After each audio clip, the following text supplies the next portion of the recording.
గురువుల ద్వారా ఆధ్యాత్మిక తాత్విక జ్ఞానాన్ని పెంపొందించుకుంటూ అరిషడ్ వర్గాలను జయించి శాంతియుత సుఖమయమైన జీవనాన్ని చేయగలమని శ్రీ విశ్వవిజ్ఞాన విద్య ఆధ్యాత్మిక పీఠాధిపతి డాక్టర్ ఉమర్ అలీ షా పేర్కొన్నారు. పిఠాపురంలోని పీఠం నూతన ఆశ్రమంలో ఉగాది వేడుకలు చేసి ఆధ్యాత్మిక సభను జరిపారు. మతాతీత ఆధునిక మానవతా దేవాలయంగా ప్రసిద్ధికెక్కిన పిఠాపురం శ్రీ విశ్వవిజ్ఞాన విద్యాధాత్మిక పీఠం నూతన ఆశ్రమంలో క్రోధినామ ఉగాది సందర్భంగా ఆధ్యాత్మిక సభ నిర్వహించారు. భక్తులు అధిక సంఖ్యలో హాజరయ్యారు.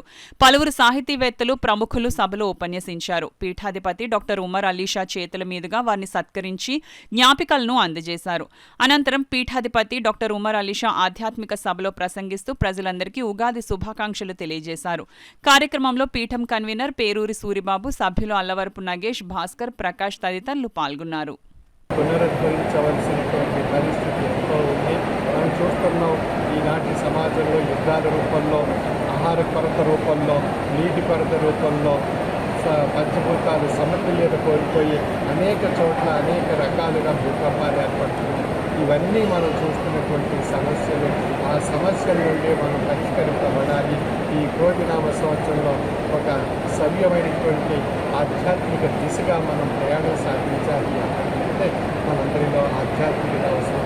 అటువంటి ఆధ్యాత్మిక తత్వాన్ని, జీవన తత్వాన్ని నిలవర్చి మానవత్వమే మతము, మానవత్వమే ఈశ్వరత్వము అనేటువంటి ఆధ్యాత్మిక జ్ఞానాన్ని ప్రబోధిస్తూ ఈ సంవత్సరం మనం ప్రతి ఒక్క కుటుంబ సభ్యులు 3 మొక్కలు చొప్పున నాటి ఈ భూతాపాన్ని తగ్గించగలిగినట్లయితే చాలా సమస్యలు ప్రకృతి పరంగా పరిష్కరింపబడతాయి.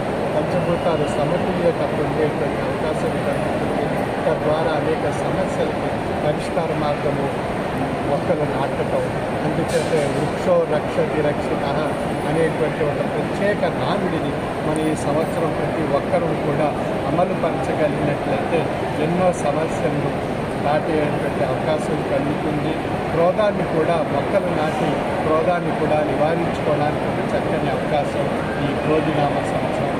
కనుక ప్రతి ఒక్కరూ సుఖశాంతులతో మనుగడ సాధించాలని కోరుకుంటూ ఆ భగవత్కృప మనందరూ పొందాలని తలుస్తూ ఆ భగవంతుని యొక్క తాత్విక జ్ఞానాన్ని పొంది గ్రహించాలని ఆకాంక్షిస్తూ సర్వే జనా సుఖినో